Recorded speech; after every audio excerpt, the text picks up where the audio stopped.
Hipocrisia e vaidade dos escribas e dos fariseus. Jesus então traz, tanto para a multidão quanto aos seus discípulos, ensinamentos sobre as questões que os religiosos daquela época colocavam, mas não praticavam. Ele então traz ensinamentos sobre humildade, sobre questões maiores que não serviriam apenas para aquela época, mas principalmente na época atual para atingirmos uma evolução espiritual cada vez maior. Venha conosco no estudo sequencial do Evangelho de Mateus, tratando de um vídeo de apenas 15 minutos, onde nós vamos se aprofundar numa parte do Evangelho, porque estudar o Evangelho é mergulhar no amor do Cristo. Venha conosco. Chegamos hoje ao capítulo 23, o versículo 1 ao 12. Nesse capítulo nós vamos ver o advento próximo ao reino dos céus, a parte narrativa 5, aonde então Jesus traz um ensinamento sobre a hipocrisia e a vaidade dos escribas e dos fariseus naquela época. Mais um alerta sobre a questão que Jesus faz sobre práticas religiosas desalicerçadas da prática religiosa dentro de si. Realmente daquela mudança íntima. Várias pessoas, até os dias de hoje, por isso que eu disse na introdução, que ele não serviu esses ensinamentos somente para o povo daquela época, mas principalmente para cada um de nós. Ainda estamos alicerçados que é a religião que salva, mas não. Não é um ato religioso. Várias pessoas que não seguem uma determinada religião são muito mais morais e muito mais caridosos para com o próximo do que alguns religiosos. E Jesus fez justamente isso, afastar práticas religiosas que estavam alicerçadas apenas na matéria, ou em questões de rituais, ou em questões de culto exterior, para trazer ensinamentos de vida, ensinamentos de mudança, de humildade, não de um ponto de vista de se rebaixar, mas de humildade de um ponto de vista de se colocar a serviço do próximo. Nós vemos nesse capítulo que Jesus então dirigiu-se às multidões e a seus discípulos e disse: os escribas e os fariseus estão sentados na cátedra de Moisés. O que é a cátedra? Na cadeira de Moisés. Os escribas e os fariseus naquela época estavam na autoridade, ou seja, na cadeira que seria a autoridade da lei de Moisés. Eles estavam naquela posição de autoridade, autoridade religiosa, autoridade em muitos pontos de vista, não apenas de um caráter religioso, mas até de vida realmente, dentro de uma autoridade política, de uma autoridade alicerçada de um ponto de vista ainda mais profundo dentro da sociedade. Então Jesus fala, os escribas e os fariseus estão sentados na cátedra de Moisés, para demonstrar isso, que eles têm a autoridade material ali alicerçada por Moisés. Aí ele fala assim, portanto, fazei e observai tudo quanto vos disserem. Ou seja, ele não fala, não observar o que eles te disserem, ele fala, fazei e observai tudo o que eles te disserem.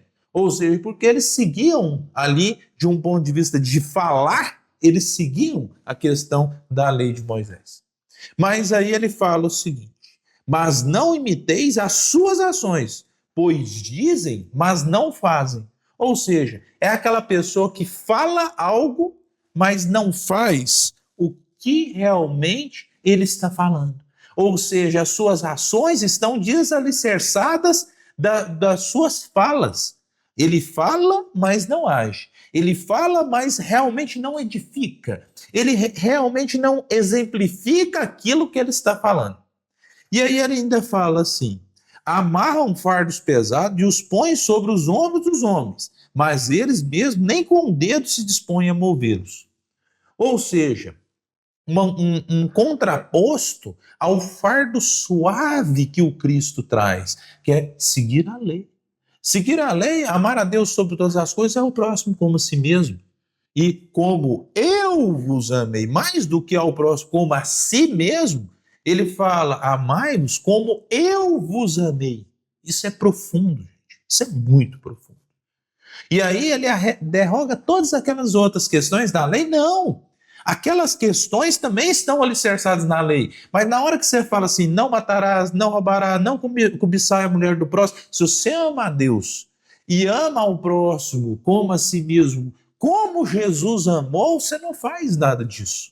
Isso nós já falamos aqui sobre a maior das leis, está no estudo anterior. Apesar de ser um estudo sequencial, você vai ver que você aprofundando numa parte do Evangelho, você vai retirar a essência para engrandecer sua vida. Isso que é a forma mais assim sublime do Evangelho, é ele trazer esses ensinamentos de vida. E aí é um contrassenso ao fardo suave. O Cristo trouxe um fardo suave. Se você seguir a lei do Cristo, ela é uma lei fácil de seguir.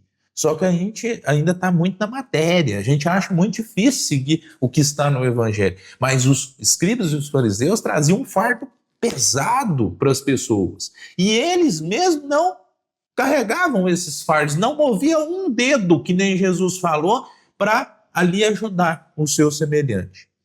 E ainda fala assim: praticam todas as suas ações com o fim de serem vistos pelos homens. Jesus fala muito sobre isso. Quantos de nós, diga nos comentários, quantos de nós ainda faz as coisas esperando ser vistos pelos homens? Eu mesmo me pego diversas vezes, a gente tem que falar de si realmente.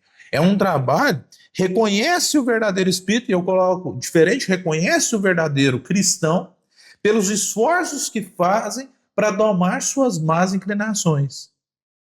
Reconhece o verdadeiro espírito pela sua transformação moral e pelos esforços que faz para domar suas más inclinações. Tinha falado por partes aqui. Por quê? Reconhece-se uma pessoa, um cristão, pela sua transformação moral. Como que ele se apresenta? Talvez ele se apresenta em exterior, mas o interior está cheio de podridão. Assim como Jesus falava dos sepulcros, que os escribas e os fariseus pareciam sepulcros, que por fora um mármore brilhava, por dentro estava todo podre. E é isso que nós temos que tomar cuidado. E aí Jesus ainda fala assim: com efeito, usam largos filatérios e longas franjas. Ou seja, nesse ponto dos filetérios e as longas franjas, o que acontecia? Eles usavam tipo um pergaminho da lei de Moisés preso ao próprio corpo. E umas franjas que até tem dos judeus realmente usaram. São práticas realmente exteriores. Jesus fala sobre isso. Eles usam isso, mas de um ponto de vista externo. Não é isso que vai salvar. Isso que a gente tem que colocar muito quando Kardec trabalha sobre a questão de amuletos e tantas outras coisas. Gente, não basta nada nós utilizarmos um pingente ou algo que nós entendemos ser santo como se fosse um amuleto. Nós pegarmos algo para servir ali mais como um amuleto de sorte. Peraí, o que te protege realmente é a sua vibração mental. É aonde você alicerça a sua evolução espiritual. Então, o que acontece? Seguir ali com filactérios,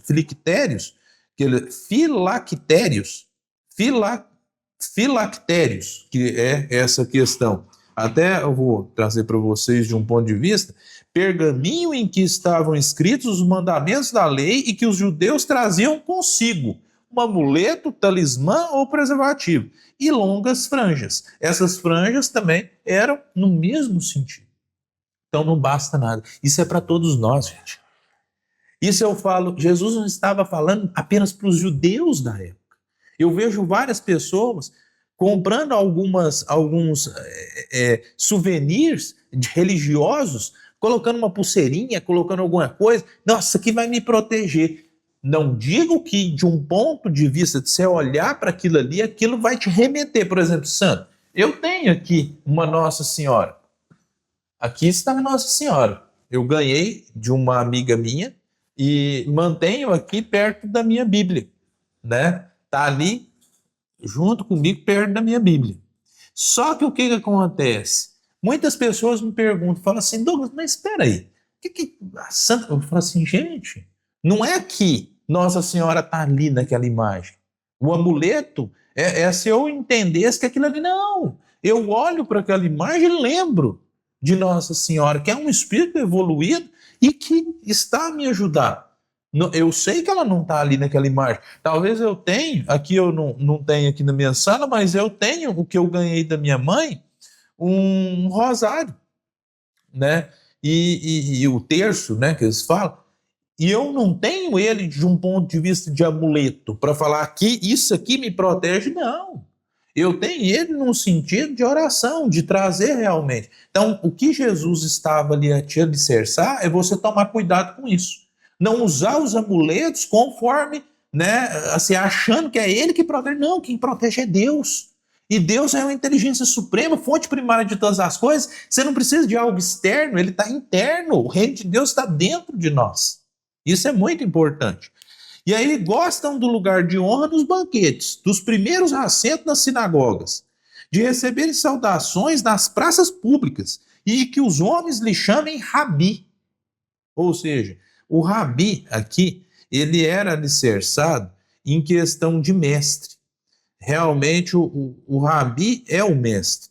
E o rabi é o rabino, mestre. Rabino é o mestre, no hebraico moderno. Dentro do judaísmo significa professor, mestre, ou literalmente aquele que ensina.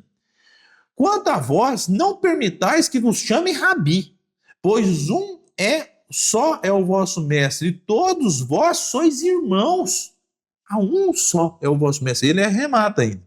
A ninguém na terra chamais pai, pois só tendes o Pai Celeste. Nem permitir que vos chamem de guias, pois um só é o vosso guia, Cristo. Cristo é diferente de Jesus. Jesus era o homem, ali Jesus. O Cristo é o ungido. O Cristo é aquela personificação realmente do Messias, do mestre, modelo e guia para toda a humanidade. É o Cristo que é o guia. O nosso guia mais perfeito, quando Kardec pergunta no Livro dos Espíritos, qual que é o guia mais perfeito que for ali colocado para todos nós? Vide Jesus. Ou seja, vide o que Jesus se transformou, porque aí é Jesus o Cristo em si. E ele arremata. Olha que ponto que ele arremata. É grandioso, gente. Diga nos comentários se essa parte aqui chama mais a atenção de vocês, porque para mim ela chama muita atenção.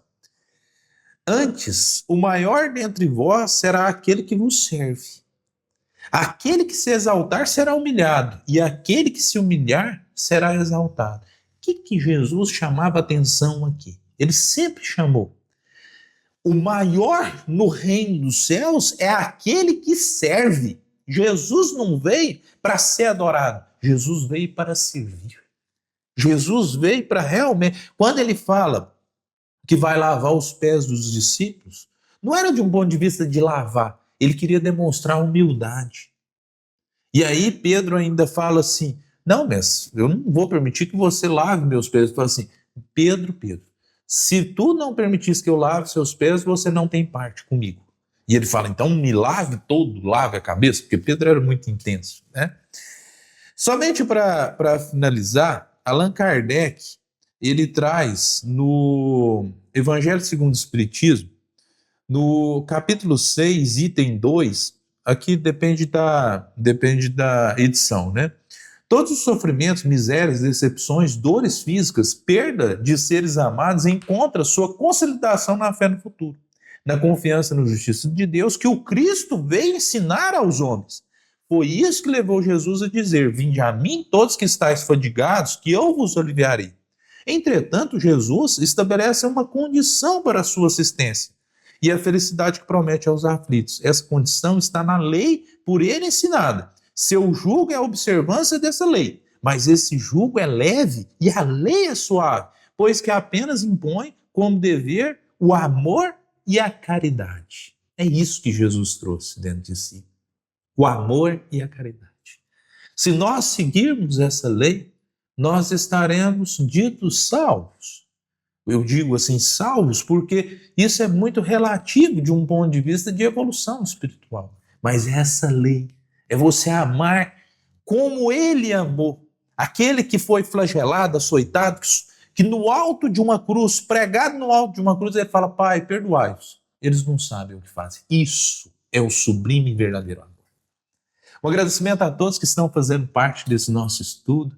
Queria contar com a participação de vocês. Se você chegou até aqui nesse vídeo, participe nos comentários. É muito importante ouvir de onde você está falando, o que você achou dessa parte, se realmente essa hipocrisia, essa vaidade dos fariseus é alicerçada até hoje por nós mesmos. Nós mesmos colocamos amuletos, que nem nós dissemos aqui, não seguimos a lei. Então diga nos comentários. Curte o vídeo para ele ter uma dimensão maior e se inscreva no canal. E ative o sininho para você receber as notificações. E mais do que isso, seja um instrumento a levar esse nosso estudo a mais corações. Compartilhe com alguém que você ama, para nós unirmos corações no Evangelho. Isso é muito importante. Até o próximo estudo sequencial do Evangelho de Mateus. Fiquem em paz.